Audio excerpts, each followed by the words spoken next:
Hi, I'm Carrie. And I'm Emily. And we are the voices of Tarbis. In a nutshell, we travel to different historical places and events and we blog about them. But we wanted to try a different medium, so we're branching out into podcasts. Each week we'll have a chat about different periods of history, important events and extraordinary people in one way or another. And we'll round it all off with a relevant, ridiculous death. So, sit back, grab a drink and enjoy Tarbis After Hours. Remember, the 5th of November. Gunpowder, treason and plot. I know of no reason why gunpowder treason should ever be forgot. That's right. With November the 5th being yesterday, how could we not make this week's podcast about the infamous Guy Fawkes and the events that led up to the Gunpowder Plot and his pretty gruesome death? As always, we're going to start from the beginning. England at this time was ruled by James I of England / 6 of Scotland after Elizabeth I died in 1603. The country was Protestant and under Elizabeth they had to a degree had some religious rest. There were still Catholics around, but they had an understanding that as long as they didn't publicly worship, they'd be relatively okay. When she died, James was more or less the same. Yeah, he proved quite lenient towards Catholic laymen, and only if they took the oath of allegiance. Mm-hmm. If they took that, then he was kind of quite tolerant to them. And even in court, Henry Howard, for example, he outwardly professed Protestantism, but remained a Catholic in private. Sorry, I thought I was going to sneeze. I didn't. Sorry, ladies and gentlemen, I apologise. Continue. It was literally took us 5 minutes to get this intro. We're not drunk this week. We thought we'd try something different, but because it is the 5th of November, we do have toffee apple cider by Brothers. Other makes are available, but we are currently drinking toffee apple cider in keeping with the theme, which you should find out later on in this podcast. Yes, but we digress. Yes, sorry. So as we were saying before, Carrie rudely didn't sneeze. Henry Howard, for example, outwardly professed Protestantism. Protestantism. There you go. But remained a Catholic in private and was received back into the Roman Church in his final months. In the absence of any sign that James would move to end the persecution of Catholics, as some had hoped for, obviously, there were a few members of the clergy, including 2 anti-Jesuit priests, that decided to take matters into their own hands. This became known as the Plot. You had the priests William Watson and William Clark planning to kidnap James and hold him in the Tower of London until he agreed to be more tolerant towards the Catholics. Right. Not necessarily an unreasonable demand, I suppose. Yeah, but I'm not entirely sure, looking back at history, like even at history their time, kidnapping the monarch never seemed to particularly go well. No. It definitely didn't go well when Robert Cecil received news of the plots from different sources. Oh, Robert Cecil. Yes, good old spy master Cecil. Including the archpriest George Blackwell, and he instructed his priests to have no part in any such schemes, so the support that they had, gone. Yeah, so that was actually one time where Cecil actually convened properly. Yes. In a good way. Yeah. At about the same time, Lord Cobham, Lord Grey de Wilton, Griffin Markham and Walter Riley, Yep. They hatched what became then known as the main plot. So you had the Plot and the main plot. And that involved removing James and his family and supplanting them with Arabella Stuart, who was his cousin. Amongst others, they even approached King Henry IV of France for funding, but they were unsuccessful. The French weren't very forthcoming with their funding. Yeah, not massively. No, as later monarchs would later find out. So, like with your Jacobite rebellion and everything, the then King Louis was not very forthcoming with funds. So they're not really good at paying to help. No, not massively. But all of the and at about the same time, all of the people that were involved in both of the plots, they were arrested in July and tried in the autumn of 1603. Okay. So James has only been on the throne for a couple of months. Literally, that's it. Wow, that was fast moving. Yeah. And Sir George Brooke was executed. Okay. But James was keen not to have a too bloody a start to his reign. Fair enough. And so he reprieved Cobham, Grey and Markham while they were on the scaffold. So last minute. Literally down to the wire. They were pardoned. Or down to the rope. Hey! Yeah. Raleigh, who was watching while his colleagues sweated, because he wasn't due to be executed until a few days later, he was also pardoned. Okay. Arabella Stewart denied any knowledge of the main plot, which she kind of would. Yeah. Whether she, I don't know, sources haven't said whether she did know or not, but it makes sense that if it failed, denial. Yeah, denial knowledge. Yes. And, but 2 priests were condemned by the Pope and very bloodily handled were executed. So they let go the people of importance, but the priests copped it. Yeah, pretty much. So how did the Catholic community respond? With shock, actually, because the Bi-plot had been revealed by Catholics and it was instrumental in saving them from further prosecution. Mm-hmm. And James was grateful enough to allow those pardons for the rescuants who sued for them, as well as postponing any payment of any fines that he imposed for a year. Okay. So he basically said, you're going to be fined in a year. Okay. You've got a year to get the money. So when it comes to leniency, when it comes to religion, he's possibly, I would say, the first to be as lenient to any faith. Yeah. So even with those 2 plots against him, proven to be Catholic plots, he was still lenient. He didn't want to be seen as taking any bloody or drastic action against the Catholics. That was, however, up until the 19th of February 1604, and this was about the time he discovered that his wife, Queen Anne, had been sent a rosary from the Pope. So the Protestant king and his queen, the Pope sent her a rosary. Yes, behind his back. So that was found out by one of his spies, Sir Anthony Standen, and led to James denouncing the Catholic Church. 3 days later, he ordered that all Jesuits and other Catholic priests leave the country, and those fines that he so lovingly delayed and postponed, the recusancy fines, he reimposed them. Right. So, yeah. So everything good that he tried to do was technically undone by the Pope. And a necklace. Basically, yeah. I mean, you're not technically supposed to wear the rosary as a necklace, but I see your point. Yeah. It's a glorified necklace. Yeah. Yeah. So, obviously, this upset the Catholics, and things started to heat up. Hey. Oh, Carrie, don't be such a bright spark. Hey. Oh, we're on form tonight. Yeah. So, that was a small whistle-stop tour of England in the early 1600s. It was the beginning of James's rule, so we thought that we possibly needed to do a background as to everything that had been going on in England, which led up to people plotting again to kill James again. And there you got the whole pendulum again, with the Catholics and the Protestants swinging back and forth. Good old Bobsy. Even though James tried his best. He tried. In the first few months. So it was all going to blow up in his face. Oh, Carrie. Sorry. Right, so now we're going to talk about the main man himself. Okay. The guy behind the entire Gunpowder Plot. Yep, Guy Fawkes. Robert Catesby. What? Yeah. Robert Not Guy Catesby. No, not Guy Fawkes. Guy Fawkes was a conspirator. He wasn't actually the guy behind it. It was a man called Robert Catesby. So Guy was not the guy we're looking for? No. Yeah, you see, I told you I'm on form. Yep, she is, and I do apologise. If you'd seen Gunpowder, which was a show on last year on the BBC. Fantastic. It really was. It was very brutal. And Robert Catesby was played by Kit Harington. Isn't Kit Harington actually related to Guy Fawkes somehow? Yeah. Through the Harrington line? Yeah. Yeah. Sorry, just a little bit of info. A little bit of side info there, side info. Yep. But I think that's quite cool. Yeah. That's quite cool to know. So Robert Catesby himself, he was born no earlier than the 3rd of March 1572.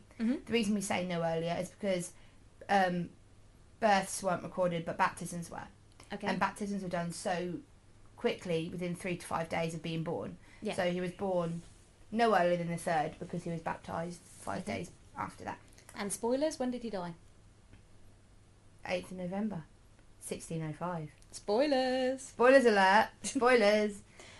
He was the leader of a group of provincial English Catholics who planned the failed Gunpowder Plot of 1605. Okay. He was born in Warwickshire and he was educated in nearby Oxford. Actually, his family owned or lived in Baddesley Clinton in Oxford, in Warwickshire, which is National Trust property and is really worth a visit. It's absolutely fantastic. They were prominent recusant Catholics, and presumably to avoid swearing the oath of supremacy, he actually left college before he could take his degree. So he's college dropout, basically. The Protestant James I, who became King of England, he was less tolerant of Catholicism than his followers had hoped, as we've just discovered. He tried. They made it difficult for him. Yeah. And Catesby therefore planned to kill him by blowing up the House of Lords with gunpowder during the state opening of Parliament. And that was going to be the prelude to a popular revolt during which a Catholic monarch would then be restored to the English throne. Early in 1604, he began to recruit other Catholics to his cause, including, but not limited to, Thomas Winter, John Wright, Thomas Percy, and Guy Fawkes. The dude of the hour. And they all met at a pub called the Duck and Drake Inn in London on the 20th of May 1604, and this is where Catesby proposed the plan to blow up the Houses of Parliament with gunpowder. Afterwards, all 5 men reportedly swore an oath of secrecy on a prayer book to make it binding. Yeah. Because nothing's more important to Catholics, so an oath on a prayer book it's the thing, you don't break it. No. So Guy Fawkes, it wasn't actually his real name. Mm-hmm. His real name was Guido. So okay. Guido Fawkes. He was born on the 13th of April in 1570 in York in England. Okay. He was the second of 4 children, born to Edward Fawkes, a proctor and the advocate of the Constituency Court of York, and his wife Edith. Mm-hmm. Guy's parents were regular communiants of the Church of England, as were his paternal grandparents. His mother was born Ellen Harrington. There we go, Harrington line. Yeah. And she was the daughter of a prominent merchant who served as a Lord Mayor of York in 1536. So he came from a quite well-to-do family. Yeah. Guy's mother's family were... They were recusant Catholics, weren't they? Yep, and his cousin, Richard Cowling, became a Jesuit priest. Okay. Guy was an uncommon name in England. Right.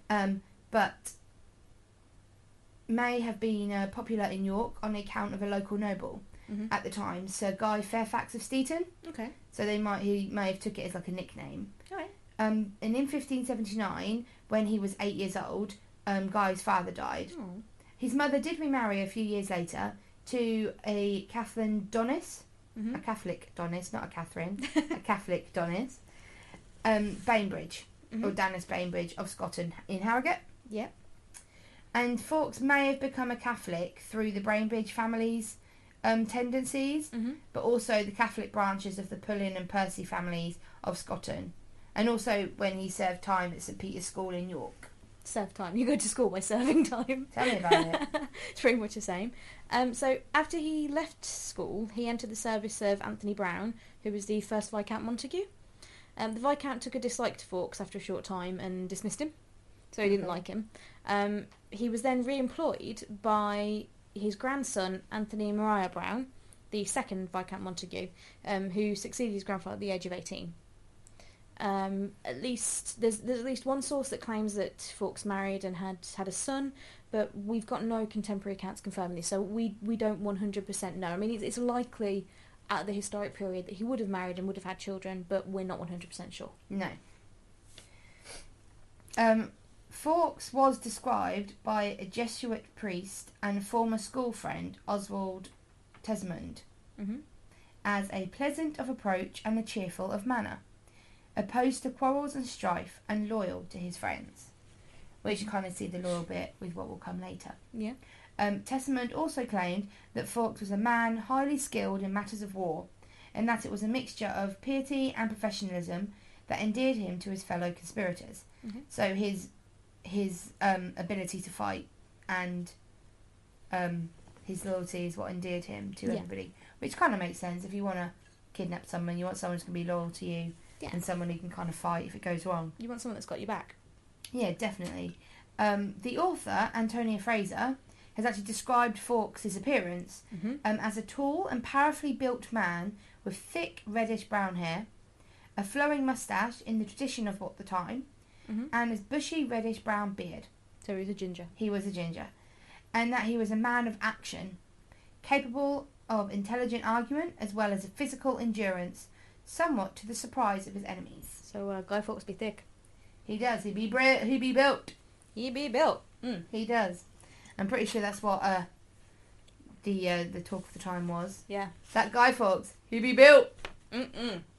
Yeah, I'm pretty sure that's how they used to speak in the early 1600s. Guy Fawkes, what a babe.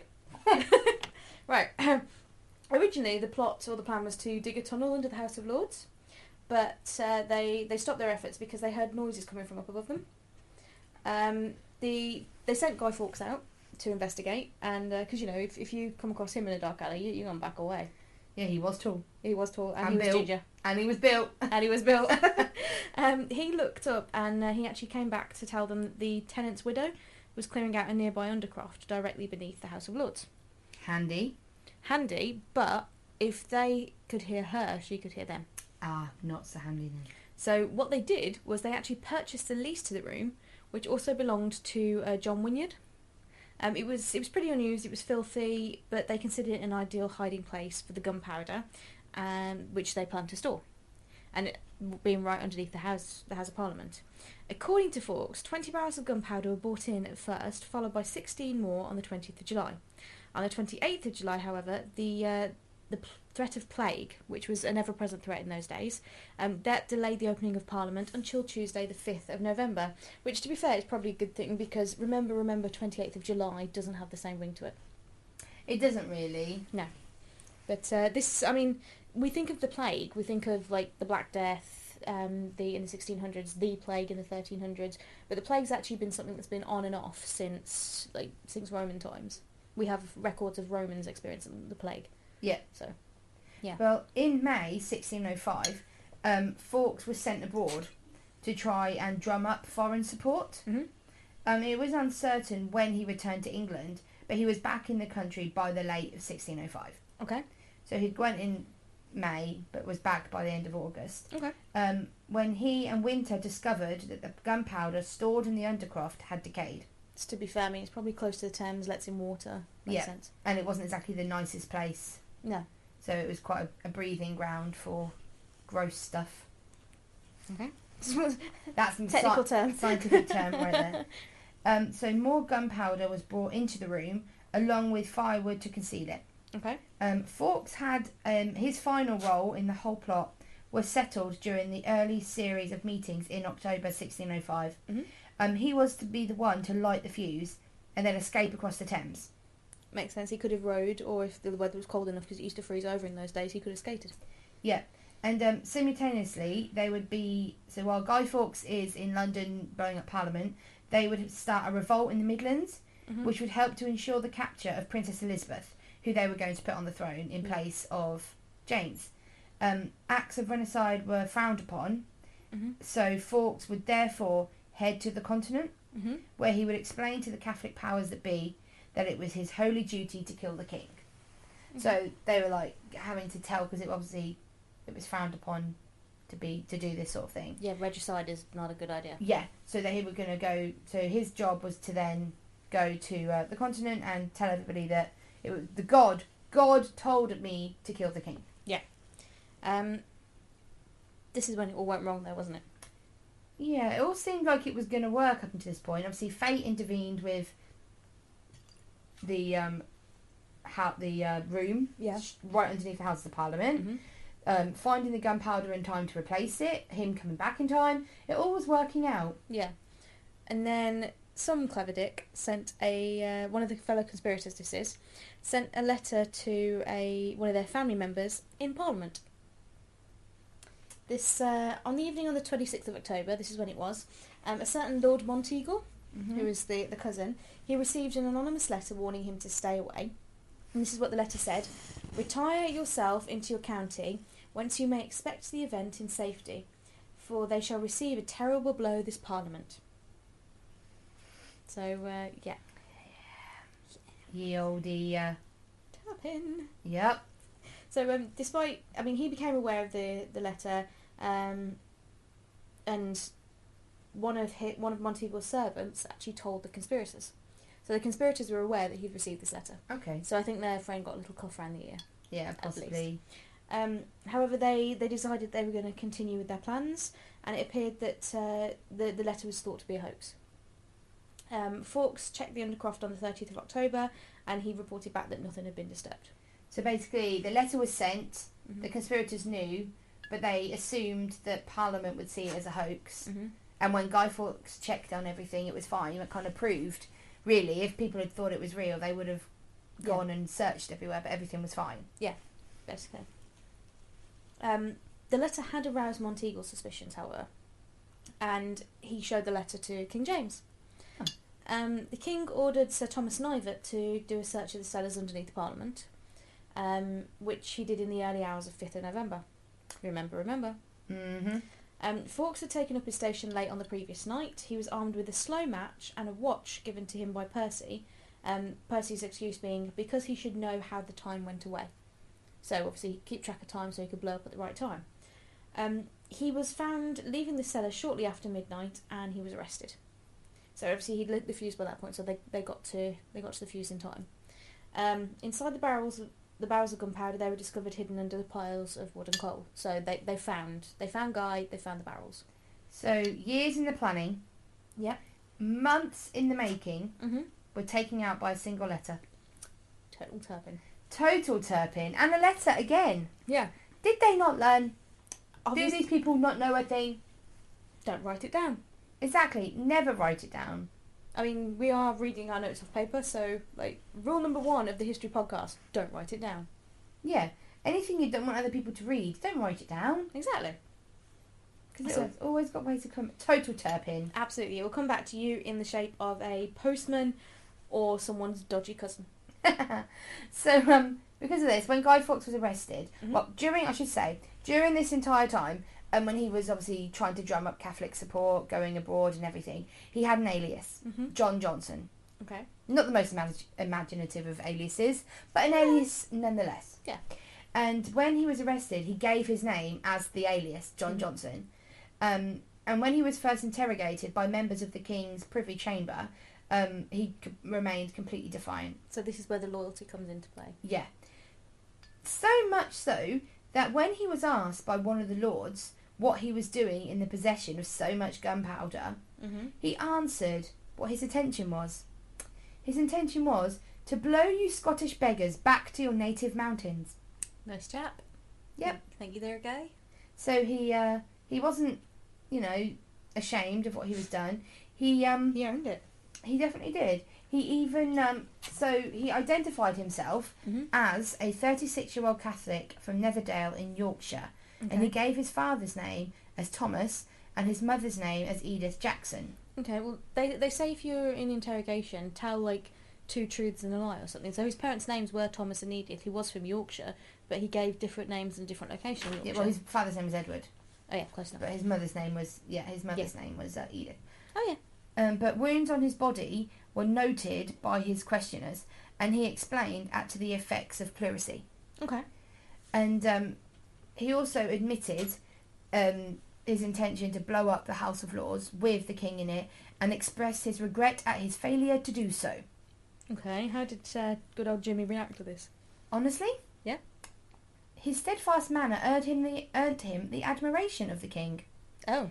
Yep, he described Fawkes as possessing a Roman resolution. And that's quite a compliment, because the Romans were considered the ultimate war machine. Yeah.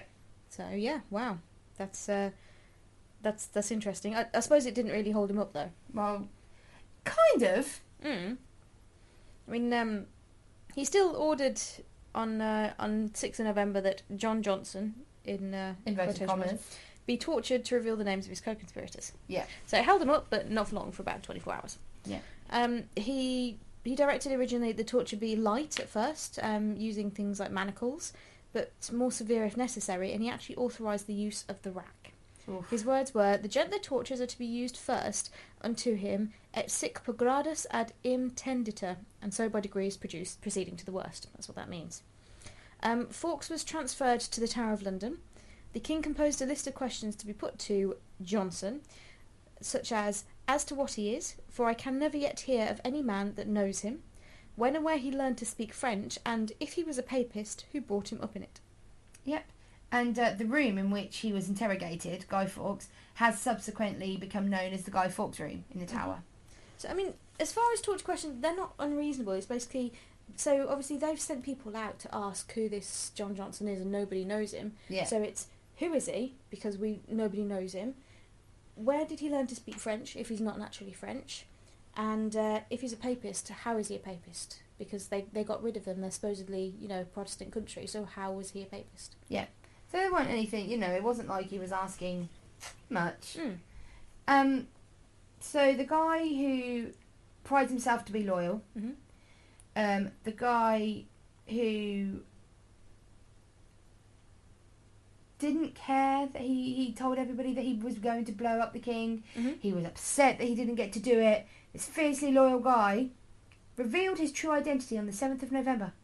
To be fair, that's 2 days later, so it's about 48 hours of torture. But his torture didn't start until the 6th. 24 hours of torture. I mean, they used the rack. Have you seen that thing? Not personally, no. I have actually seen a rack. I haven't seen one in use, but, I've seen one in use, not on a person, I've seen one in use on a dummy, and things pop that shouldn't pop. Yeah. Put it that way. Yeah, I don't know whether you've seen, but they started back in these times to get prisoners to sign their confessions. Okay. So they basically said they took it back. They're like, well, you signed it? Yeah. You signed your confession, it's true. On the 7th, when Guy Fawkes gave his identity and told the interrogators of 5 people involved in the plot, they made him sign it. Okay. And then on the 8th of November, he began to give those 5 people's names. Right. So originally he said, I'm Guy Fawkes, 5 people helped me. Then on the 8th, he was like, these are the 5 people that helped me. And he also told them how he intended to place Princess Elizabeth on the throne. Yeah. His final and third confession came on the 9th of November, where he implicated Francis Tresham. Okay. After that, he was then made to sign another confession. Yeah. And there is actually a picture, you can Google it, and where you see the signature, Guy Fawkes, from the 7th, then you see it from the 9th, and it's nothing. They put a pen in his hand, and if you, say you slept on your arm and it went dead. Yeah. It's like they gave you a pen and just flopped his hand on a piece of paper, and it made a mark. Probably someone guided his arm. Not even that. It doesn't even look like that. Have you not seen it? I've not seen it. No, we'll have to find it and put a link in the show notes. Yeah, I'll have to show you it. It's actually really quite sad, because you can imagine that the pain it must have been. Oh, gosh, completely. Yeah. Right, so that was November the 9th, the last one, wasn't it? 1605. Okay, the trial began on Monday the 27th of January 1606. So all that time, poor old Guido has been probably slightly patched up, as in he's probably got his joints popped back in, and then left in a dirty, stinky, disease-ridden cell. Probably not put back in properly either. No, probably put in to stop him flopping about. That's not just him either, it's the other conspirators too. Yeah, exactly, all of them. So all of them would have been tortured. So 27th of January 1606, they were kept in the Star Chamber before they were then taken to Westminster Hall, where they were displayed on a purpose-built scaffold. So all this time they'd set it up directly. The king and his close family were there, but they were watching in secret, so that people didn't know they were there. The jury found all the defendants guilty of high treason, which was punishable by death, and they were condemned to be drawn backwards to his death by a horse, his head near the ground. They were to be put to death halfway between heaven and earth as unworthy of both. It's pretty harsh. Their genitals would be cut off and burnt before their eyes, and their bowels and hearts removed, because, what's a death without a good, bowel removal? Right? That's what I was literally just thinking. By this point, they would most definitely be dead. Yes, there's definitely gone. If not, they would then be decapitated and dismembered, and parts of their bodies displayed so that it might become prey for the fowls of the air. So basically stuck on pikes for crows. Wow. Yeah, it's lovely. They definitely wanted to make sure that there was no coming back. No, they wanted to make I mean, that's not the kind of death you do if you just want to get someone out of the way. That is making an example of them. Yeah, definitely. But as you can see, so that was on the 27th was the trial. On the 31st of January in 1606, Fawkes and 3 others, Thomas Winter, Ambrose Rockwood and Robert Keyes, were dragged, or drawn, from the tower on wattled hurdles to the old palace yard at Westminster, opposite the building they had attempted to destroy. So further symbolism. definitely. So they were like, they tried to block the House of the Parliament. Let's kill them in front of it. Yeah, this is the last thing you'll see. See how you failed. Yeah, pretty much. Just one more, salt in the many wounds. Ooh, salt right then. Yeah, yeah. His fellow plotters were then hanged and quartered. Mm-hmm. So Fawkes had to watch the other three. So he knew what was coming. Yeah. Psychological torture as well. Yes, and I don't know whether this is probably, I don't know. I mean, it's probably a sort of a lucky escape at the same time. A lucky escape, yeah. Yeah. So Fawkes was the last to take the scaffold. Mm. He asked for forgiveness from the king and the state while keeping up his crosses and idol ceremonies. So he was asking for forgiveness while still doing his Catholic practices. Okay. So it's probably not going to go down well, but there was no way of coming back from what was about to happen. He'd already been drawn backwards from a horse with his head to the ground. Yeah. But he was weakened by the torture. Mm. And aided by the hangman, Fawkes began to climb the ladder to the noose. So at this point, his limbs are all disjointed. His spine's probably disjointed as well. He's really, really weak. His head's been bashed a few times on the ground, so he's really not with it. No.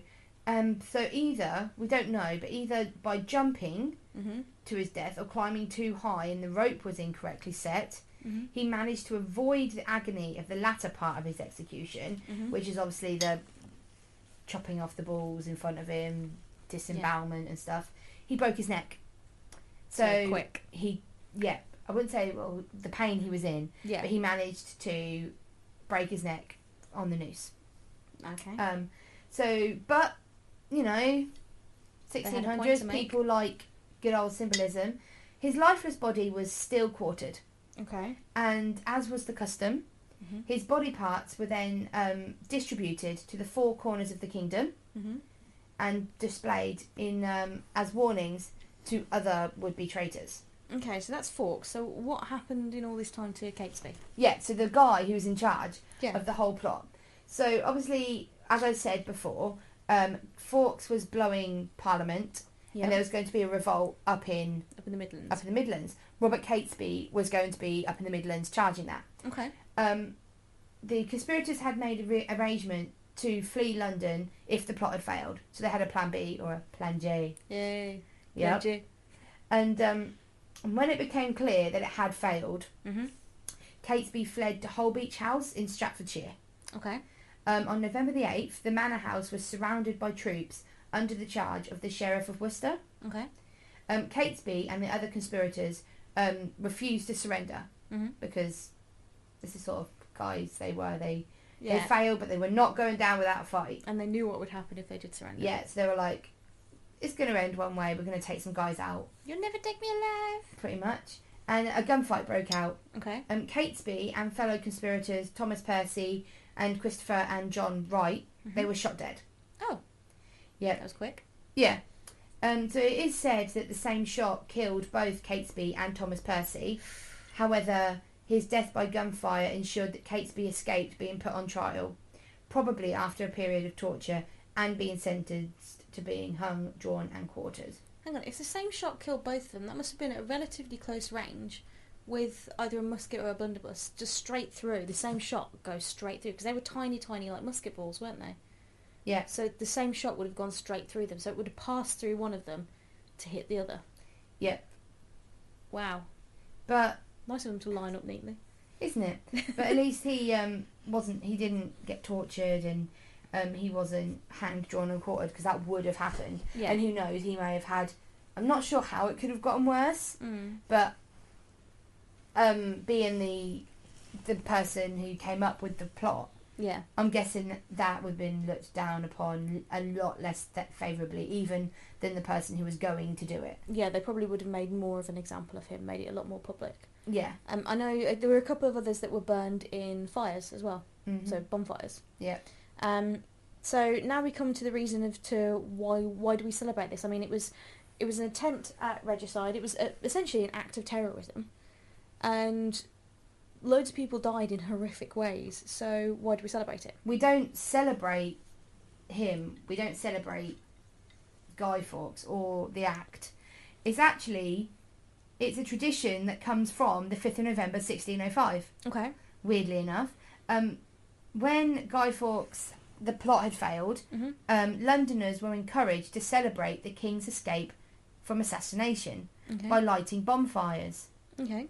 So that was on the night he survived. He said everyone to light bonfires and celebrate that he lived. And then, as an act of parliament, they said that each the 5th of November would be a day of thanksgiving for the joyful day of deliverance. Okay, and that remained actually in law until 1859, wasn't it? Yeah, so from that first night, it became law to light a bonfire on the 5th of November. Okay, I mean, the fireworks and that came later. Yeah, the fireworks came back in the 1650s. They were added. Okay.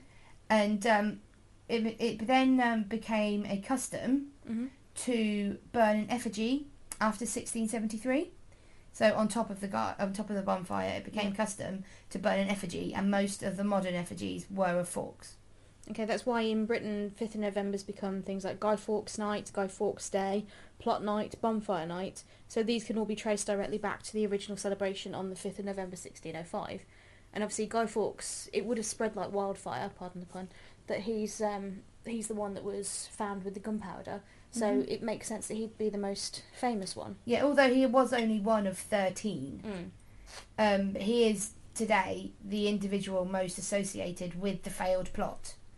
And the effigies on top, I don't know whether you ever did this. You didn't ever carve a pumpkin or go trick-or-treating, so I doubt you did. But the children used to make the guy to go on top of the bonfire out of old clothes, newspapers, masks. I remember we used to do it, get some of my dad's old long sleeve tops and trousers and stuff them with sawdust, straw, newspaper and make a person. And before it got put on a bonfire, kids used to walk down the street and say penny for the guy, and people would give them a penny for their guy. Then they would go and put the man on top of a bonfire and set him on fire.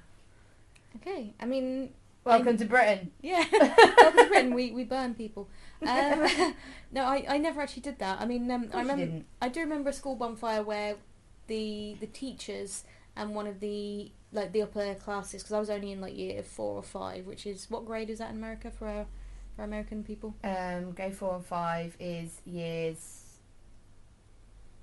5. Yeah, year 4 or 5 is grade 6. Grade 6. Okay, so I was in about 6th grade. And then you had the oldest kids in the school made the guy out of old bits of stockings, like old stuffed stockings stuffed with straw, and like they tore pillows apart and put feathers in and everything. And that was burned, but we didn't get to do it because it involved scissors and we couldn't use scissors.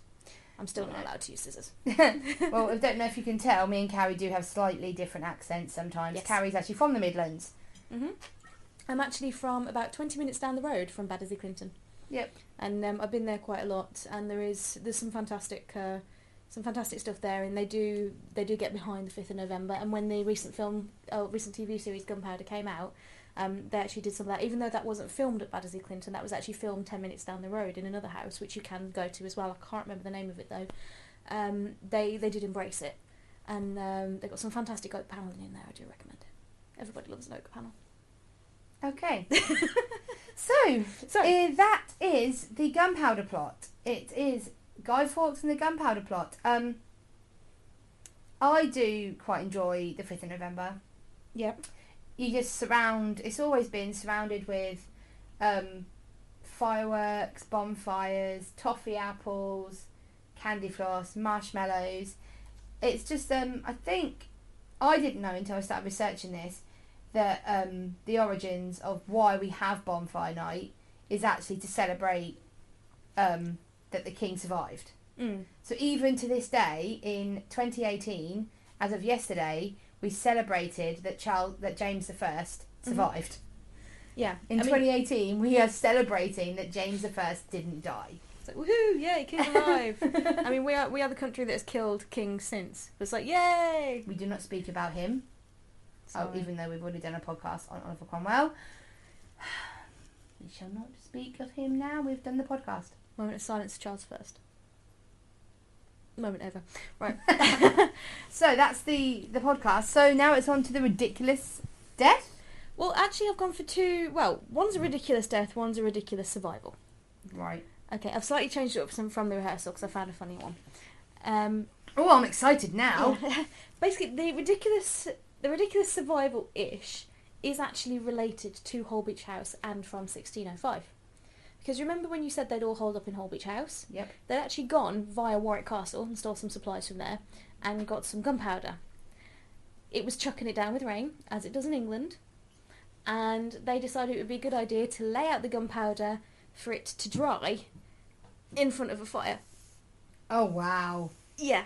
There was a stray ember, hit the gunpowder, kaboom, and it wasn't as damp as they thought. And there was a lot of people maimed and therefore easily arrested. Oh, wow. Yeah. So they turpined there then? They turpined. So Robert Catesby had one job: do not put gunpowder in front of a fire. And do not send letters. Do we not... Oh. Okay, rule 1 of the TARDIS History podcast: don't send letters. Rule 2: do not put gunpowder in front of a fire. And rule 3: do not play Snap Apple. Never play Snap Apple. Never play Snap Apple with a gunpowder apple. If you haven't listened to our Halloween podcast from last week, you'll understand Snap Apple. Go back and have a listen. 2 words: apple ow. Right, now for the ridiculous death. Now, I don't know if have you ever heard of the Darwin Awards? Yes. Yeah, for those of you that haven't, basically the Darwin Awards are ironic awards that are given in the name of Charles Darwin, the father of the theory of evolution, that given to people who use creative methods to remove themselves from the gene pool. To put it that way. This is one from, it's from 1998, the 1998 Darwin Awards, and these were winners. You get nominations, nominees don't quite survive, and the winners die. I feel like I want one of these. You don't want a Darwin Award. Trust me, the gene pool is just fine with you in it. Aww, taking that as a compliment. This was submitted by Jeremy Fletcher. Okay. And these are in his own words. Okay. There are safe methods of lighting fireworks. There are dangerous methods of lighting fireworks. 2 residents of villages in East Java were killed when they chose the latter method of ignition. Firecrackers are illegal in Indonesia. However, they can be purchased from the black market during celebrations such as Eid al-Fitr, the feast which marks the end of Ramadan. And boys will be boys the world over. In January, Isamuddin, a 28-year-old resident of Kanongo, and Makijo, a 20-year-old from Telasi, obtained a large quantity of fireworks and connected their detonation fuses to a motorcycle battery. I can see through your face. The 2 perpetrators proceeded to start the engine. The resulting explosion could be heard from a distance of 2 kilometres away. Whoa. Onlookers attempted to rescue them, but their burns are too severe and both died at the scene. 8 onlookers were treated at a local hospital for their injuries. Wow. So they thought it was a good idea to light a shit ton of fireworks with a motorbike battery. Yes. Didn't end well.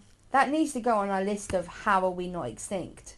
I mean, there's loads. There's honestly, I think the Darwin Awards website may be a source for future ridiculous deaths because there are so many. Yeah, you'll link at the bottom of this. Yeah, I'll link it at the bottom, and if you ever want to read and just face palm, that is a good site to go to. Definitely. Well, that's it for this week. It is. We will be back this time next week with a more sombre and more poignant episode. Yeah. Because obviously this weekend being the 11th of November. The centenary as well. Yeah. So please join us for that. But in the meantime, it's been fun. It's been enlightening. Hey, enlightening. It's been explosive. Oh, wow. For all the wrong reasons. We are very sorry. Actually, no, we're not. No, we're not. I'm going to own it. I'm going to own it like Guy Fawkes owned that moustache. And owned his ability to wanted to tell those Scottish people exactly where he wanted to send them. We do not have the same opinions as Guy Fawkes. I'm half Scottish, so no. No. If you like this podcast, please feel free to subscribe, like, share, leave a comment. Mm-hmm. It would be great. We also have, shameless plug here, Twitter and Facebook. We don't have Facebook. Twitter and Instagram. We do indeed. Both at TARDIS History. Nice and simple. We do also have a TARDIS History blog, which is how this all started. It started off as us blogging historical places or events that we went to. We decided we'd branch out into a podcast to actually talk about the things surrounding or the reasons, the periods from these properties. Yeah, we always make sure that we don't talk about places that we've written about. Mm-hmm. So if you like what we talk about, go and have a look at what we've written about. Yeah, and hopefully you'll have a laugh and see some pictures, and you'll be able to put some faces to the names, or faces to the voices. Yeah, yes. Faces to the voices. That's it. And also, if you're in the market for a different podcast, the ManNic Podcast, run by Liam Mandy and Tobias Nichols. They'll have a new episode coming out next Tuesday, so it's every fortnight, but their Halloween episode should be up on SoundCloud about now, and we will put a link in the show notes for that as well. We highly recommend it. It's entertaining, it's funny, it's bonkers, and it is so nerdy. Yeah. In a good way. Unapologetically so. Unapologetically so as well. Yes. Yes. Well, thank you very much for listening, and we will speak to you lovely people next Tuesday.